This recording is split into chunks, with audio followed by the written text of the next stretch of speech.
Alright, so I'm laying down, looking up at the sky, and I'm going to try to see if I can influence the weather with my mind.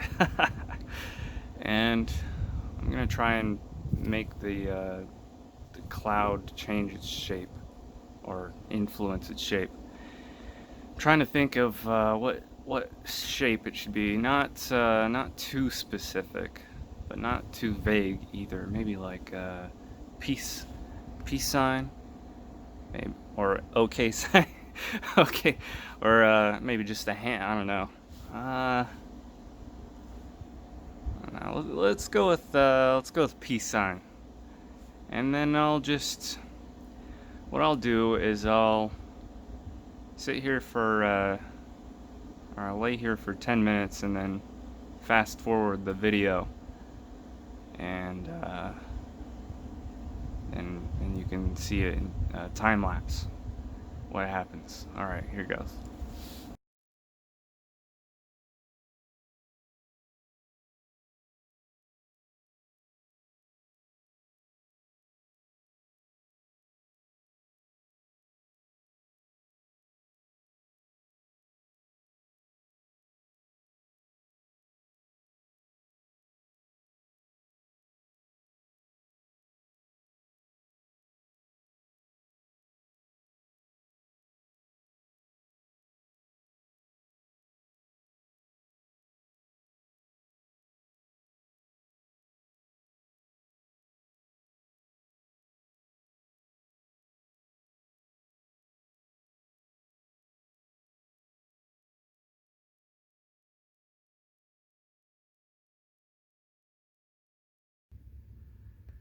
All right, I'm gonna move the camera a little bit.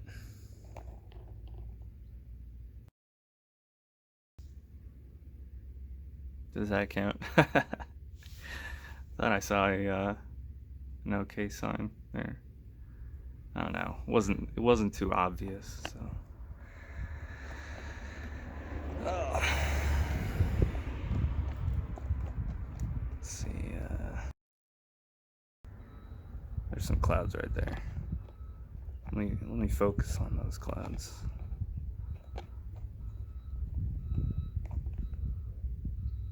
For a few minutes.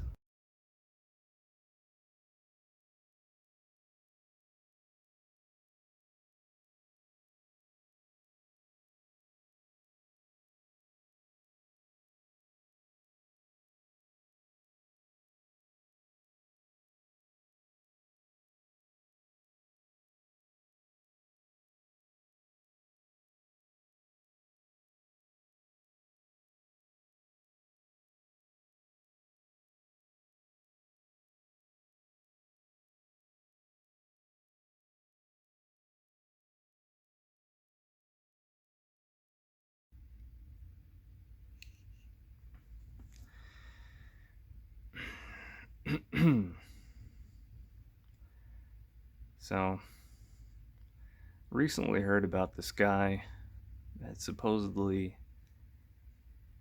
had some kind of psychokinetic powers and could control the weather. But he said the reason he could control the weather is because he was in contact with these interdimensional insectoid aliens. uh, well, obviously, I'm not in contact with any interdimensional insectoid aliens. Uh, but yeah, some people say that they can like control the wind or clouds or whatever.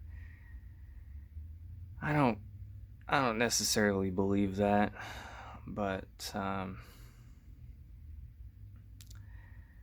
there might be maybe a small kernel of truth to it.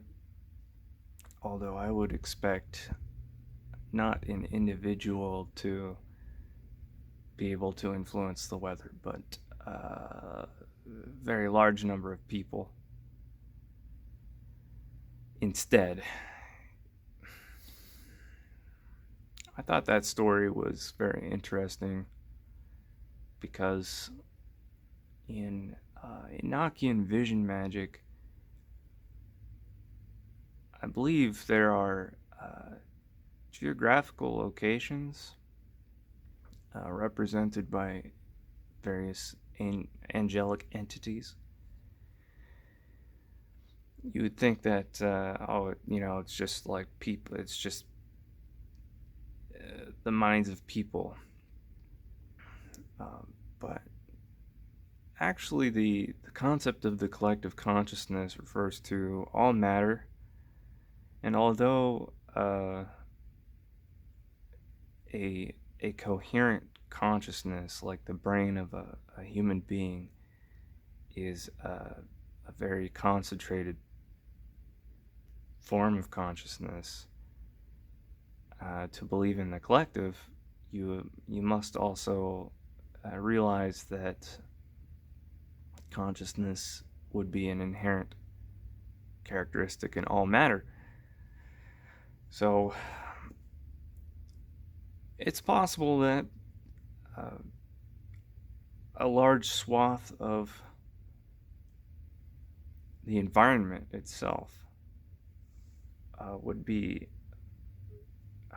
governed by a consciousness with a particular name or a sense of self. Another thing I want to note is that the concept of a monotheistic religion versus polytheistic religion, I don't know if that makes sense. It really doesn't make sense. Most religions are basically monist in the ontological sense, meaning that there's a collective consciousness. And therefore, the world is full of various entities of varying degree that govern certain forces in nature, or certain geographical locations, or the clouds, or the corn, etc., etc. And polytheistic, the concept of a polytheistic religion,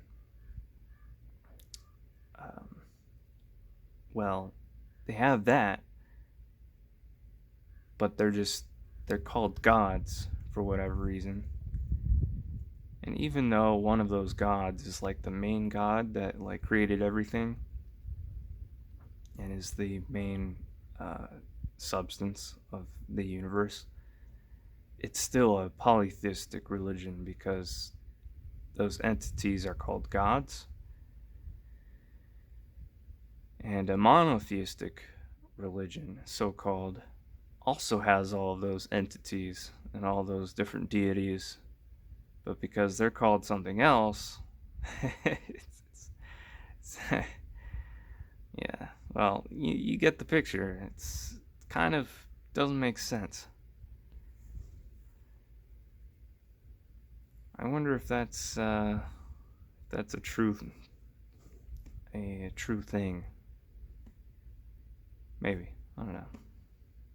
I just like to question things. Sue me. Alright, well, there's another big cloud headed this way, but I'm not gonna wait for it, because it looks like I haven't been successful. I've heard about I've never tried this before, but I've heard about this concept of beginner's luck, in context of like the psychic stuff. Anything psychic, there's like a beginner's luck. So I thought, oh, maybe I'll try it and I'll get beginner's luck. And there will be some entity showing itself to me. But looks like it's kind of a failure. I don't know. Maybe.